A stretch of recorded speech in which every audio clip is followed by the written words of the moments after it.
আজ দিকে দিকে গঙ্গা দশহরার পূজা।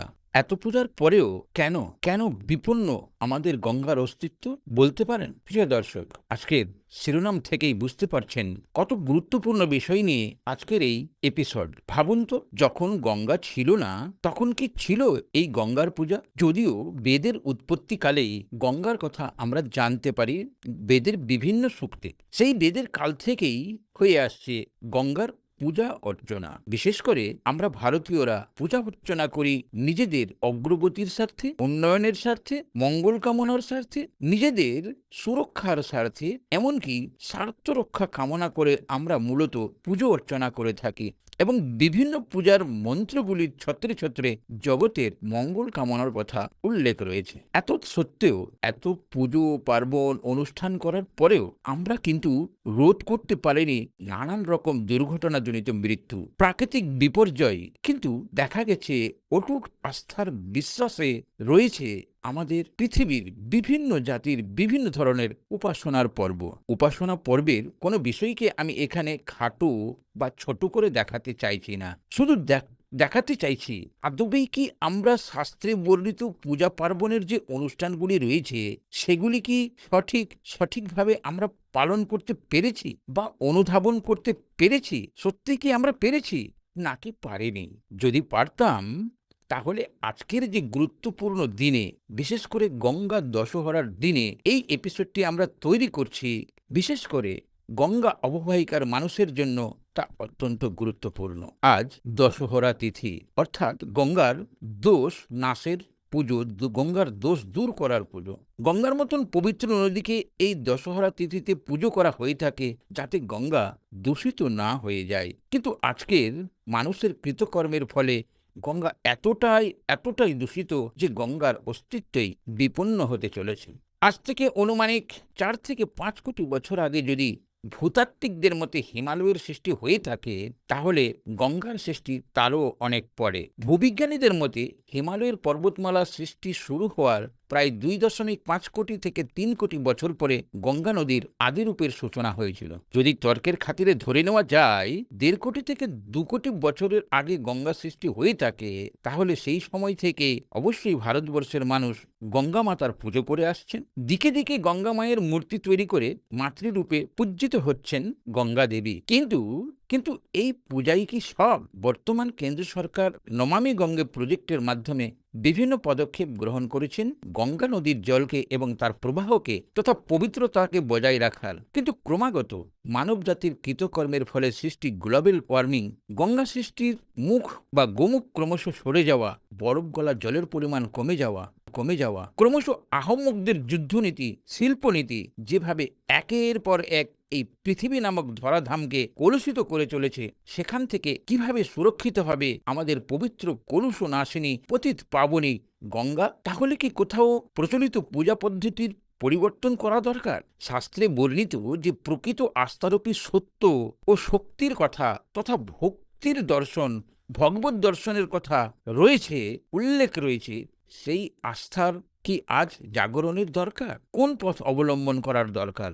প্রিয় দর্শক, কি বলবেন আপনারা? দেখুন আমাদের এই সম্পূর্ণ ভিডিওটি।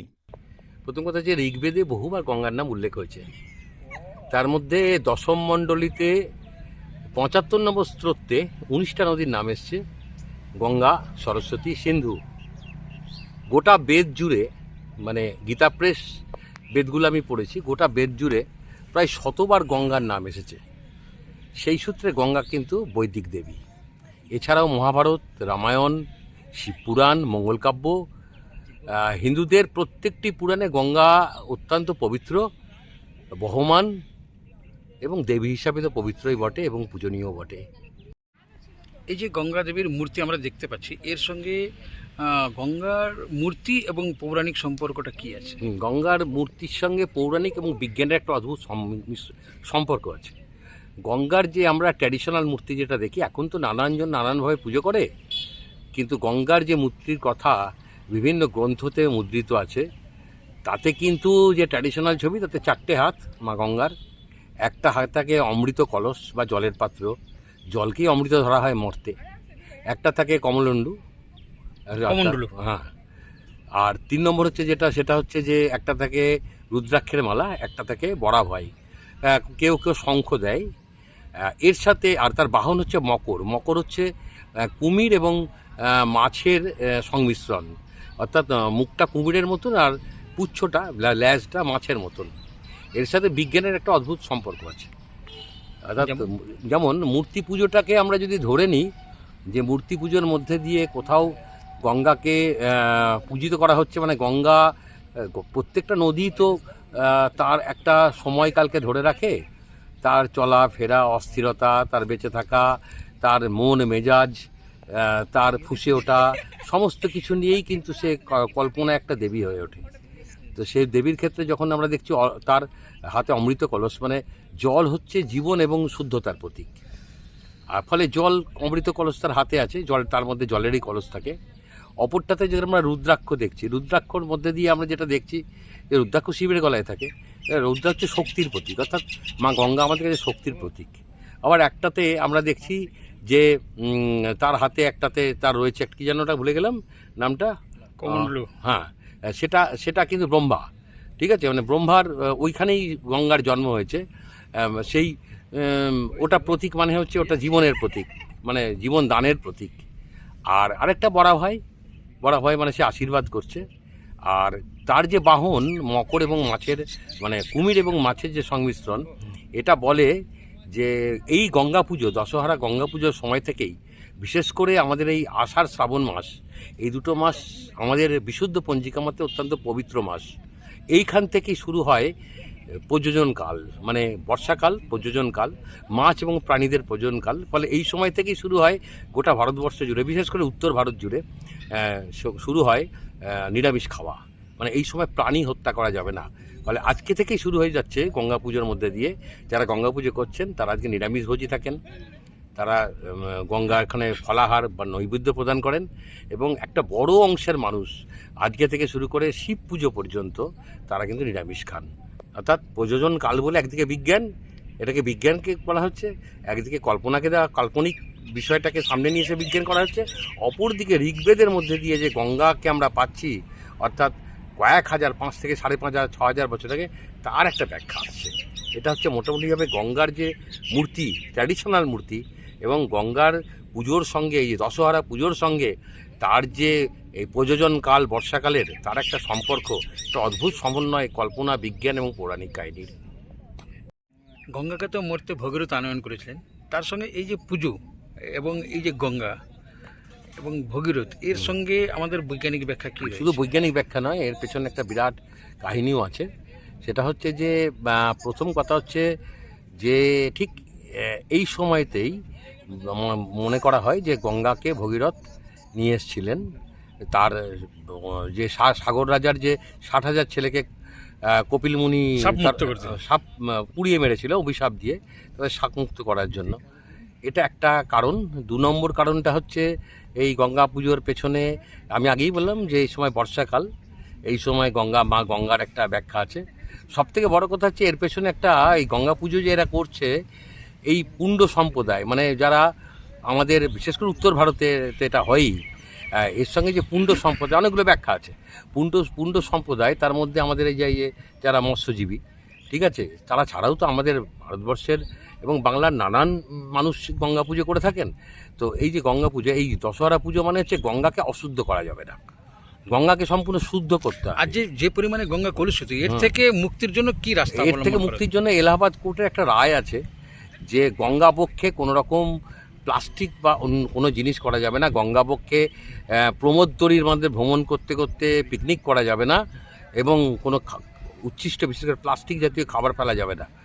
তো গঙ্গাকে শুদ্ধ করতে গেলে যে প্রাচীনকাল থেকে, ঋগ্বেদের সময় থেকে, সেই সময়কার বিভিন্ন জায়গার মানুষ ভেবেছিলেন গঙ্গাকে শুদ্ধ করতে গেলে তার যে ভারসাম্য রক্ষা করা, শুদ্ধিকরণের জন্যই কি পুজো? হ্যাঁ, শুদ্ধিকরণের জন্য দশহরা পুজো, শুদ্ধিকরণের জন্যই পুজো, মানে দোষ হরণ করার পুজো। ঠিক আছে, তো এই যে গঙ্গাকে আমরা এত করছি, নোংরা করছি, অপবিত্র করছি, এটা কিন্তু প্রাচীনকাল থেকেই সেই পৌণ্ড যারা সম্প্রদায়ের মানুষ, তারা কিন্তু ভেবেছিলেন। ফলে তখনকার মতে তখনকার দিনে দাঁড়িয়ে গঙ্গা পুজোটা ছিল শুধুমাত্র আমরা এই দিন থেকে আমিষ খাবো না, নিরামিষ খাবো প্রয়োজনকাল, আর গঙ্গাকে অশুদ্ধ করব না, গঙ্গাকে শুদ্ধ রাখবো, এটা ছিল সেই সময়কার একটা স্লোগান। কিন্তু আজকের দিনে দাঁড়িয়ে আজকে গঙ্গার যা পরিস্থিতি এবং অদ্ভুত ব্যাপার, একটা মজার বিষয় আছে, এটা বলার আগে বলে নিয়ে নাহলে ভালো হবে না। গঙ্গা কোনো কোনো জায়গায় অর্ধচন্দ্রাকৃতি ধারণ করেছে বানরসির কাছে, ঠিক আছে? এই অর্ধচন্দ্রাকৃতিটা এমন, সেটা অনেক সময় শিবের জটায় যে অর্ধচন্দ্রাকৃতি সেটাকে প্রমাণ করে। মানে আমাদের যে শিবের মাথা থেকে অর্ধচন্দ্রাকৃতি, ওখান থেকে গঙ্গার আনান, ফলে এটা যেমন একটা ঠিক, আবার গঙ্গার যে কোঁকড়ানো চুল, তাতে গঙ্গার যে বৈচিত্র্য বাঁক, সেটাকে প্রমাণ করে। ফলে গঙ্গাকে নিয়ে আমাদের পৌরাণিক কাহিনী থেকে বিজ্ঞান সমস্ত জায়গাতেই একটা ব্যাখ্যা আছে। ফলে গঙ্গাকে যদি শুদ্ধ রাখতে হয় তাহলে আজকের দিনে হাজার হাজার ভগীরথের প্রয়োজন। তার কারণ হচ্ছে আমরা কিন্তু অত্যাধিক টর্চার করছি গঙ্গার ওপরে, আমরা গঙ্গাকে নোংরা করছি, আমরা গঙ্গার বুকে প্লাস্টিক ফেলছি, গঙ্গার বুকে কারখানার সমস্ত বজ্র পদার্থ ফেলছি। ফলে এই যে আমার গাড়ি দেখছেন নমনী গঙ্গের যে গেঞ্জিটা আছে, কেন্দ্রীয় সরকার যে প্রকল্পটা নিয়েছে, বা এই যে কেন্দ্রীয় সরকার যে চাইছে যে গঙ্গা শুদ্ধিকরণ, তাতে শুধুমাত্র কেন্দ্রীয় সরকার চাইলে হবে না। মানে আজকের দিনে দাঁড়িয়ে গঙ্গার পুনর্জীবনের জন্য, গঙ্গা তো আমাদের মা, হ্যাঁ, এবং গঙ্গা পুনর্জীবনের জন্য আজকে হাজার হাজার কোটি কোটি ভগীরথের প্রয়োজন। সকলে মিলে যদি আজকে শপথ নেন এই গঙ্গা পুজোর দিনে যে গঙ্গাকে আমরা শুদ্ধ করব, নিজের পক্ষে কিছু না হলেও অন্তত গঙ্গার বুকে প্লাস্টিক ফেলবো না, বজ্র পদার্থ ফেলবো না, গঙ্গাকে তা নিজের মতো বইতে দেবো, তাহলে আমার মনে হয় আজকের দিনে দাঁড়িয়ে গঙ্গা পুজোও সার্থক হবে, আর আমাদের যে নমনী গঙ্গের স্লোগান সেটাও সার্থক হবে। এই যে ডবল ইঞ্জিনের সরকার হয়েছে, আগে যে বিভিন্ন রকমের বাধা ছিল, হ্যাঁ, বর্তমান সরকারের কাছে সেই বাধা অনেকটাই দূরীভূত হয়েছে। হ্যাঁ, আপনি এই ক্ষেত্রে বর্তমান সরকার, পশ্চিমবঙ্গ সরকার এবং কেন্দ্রীয় সরকার, বিহারেও আমরা দেখতে পাচ্ছি যে সেটা কেন্দ্রীয় সরকারের মতে লোক, উত্তরপ্রদেশেও গঙ্গা মানে সেন্ট্রাল গভর্নমেন্টের প্রতিনিধিরাই রয়েছে, মানে ডবল ইঞ্জিনের সরকার সব জায়গাতে রয়েছে। তো এই ক্ষেত্রে গোমুখ থেকে গঙ্গোত্রী পর্যন্ত যে এখন একই সরকার আর কি, একই মতের পথের, তো এই ক্ষেত্রে এই সরকারের কাছে আপনি কিভাবে আবেদন জানাবেন? আমি সরকারের কাছে আবেদন জানাবো যে দেখুন, এর আগে আমাদের এই পশ্চিমবঙ্গে কোনো দিনই একটা সময় যখন বিধানচন্দ্র রায় পর্যন্ত, সিদ্ধার্থ শঙ্কর রায় পর্যন্ত ছিল, তখন কেন্দ্রে এবং রাজ্যে একই সরকার ছিল। প্রায় 40, হ্যাঁ, প্রায় 40 বছর 45 বছর পর, 50 বছর পর হিসাবে 50 বছর পর আবার রাজ্যে একই এবং কেন্দ্রে একই সরকার এসেছে। ফলে আমাদের পক্ষে যেটা সুবিধা, যে কেন্দ্রীয় সরকারের যে গঙ্গাকে দূষণমুক্ত করার প্রকল্পগুলি আছে, এবং জল জীবন মিশন রয়েছে, এবং জলকে যে পরিচ্ছন্ন রাখার এবং জলের যে সচেতন ব্যবহার করার যে পরিকল্পনাগুলো আছে, এই পরিকল্পনাগুলো বিগত সরকারের ক্ষেত্রে অনেক ক্ষেত্রেই কি বলবো, ঠিকভাবে এমপ্লয়মেন্ট শুধু হয়নি তা নয়, বহু ক্ষেত্রে দুর্নীতিরও পরিচয় পাওয়া যায়, যে দুর্নীতি হয়েছে। সে পেপারেই দেখছিলাম জল জীবন মিশন নিয়েও একটা দুর্নীতির গন্ধ পাওয়া যাচ্ছে। তো ফলে আমরা চাইবো যে যখন আমাদের ডবল ইঞ্জিন সরকার হচ্ছে কেন্দ্র এবং রাজ্যে, তখন যেন অবশ্যই যে কেন্দ্রীয় সরকারের প্রকল্পগুলো আছে গঙ্গাকে পরিচ্ছন্ন রাখার জন্য এবং গঙ্গাকে শুদ্ধ করার জন্য, এবং গঙ্গাকে জীবজগতের যে প্রাণী জগতের যে বৈচিত্র্য আছে, সেই বৈচিত্র্য ভারসাম্যটা রক্ষা করার জন্য আমি খুব আশাবাদী যে ডবল ইঞ্জিন সরকারই দায়িত্ব পালন করবে পশ্চিমবঙ্গে। দেখুন, আমি আগেই বলেছিলাম যে এলাহাবাদ কোর্ট একটা রায় দিয়েছে, রায়টা একটু পড়ে নেবেন। আমার এই বয়ানটা শিক্ষিত মানুষজন দেখবেন, গঙ্গা নিয়ে এলাহাবাদ কোর্টে একটা রায় আছে।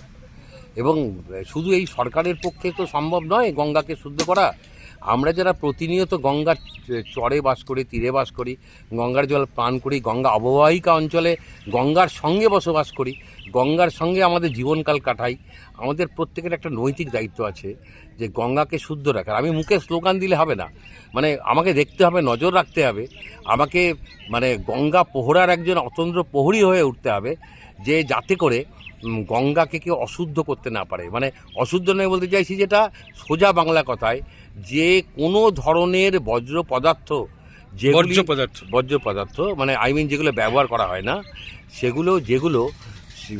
সেগুলো মাটিতে পুঁতে দেওয়া ভালো, ঠিক আছে, কিন্তু গঙ্গায় ফেলে দিলাম, গঙ্গায় ফেলে দিয়ে সেটাকে গঙ্গার স্রোত কমিয়ে দিলাম, গঙ্গার বুকে চরের জন্ম দিলাম, গঙ্গার জল আসা বন্ধ করে দিলাম।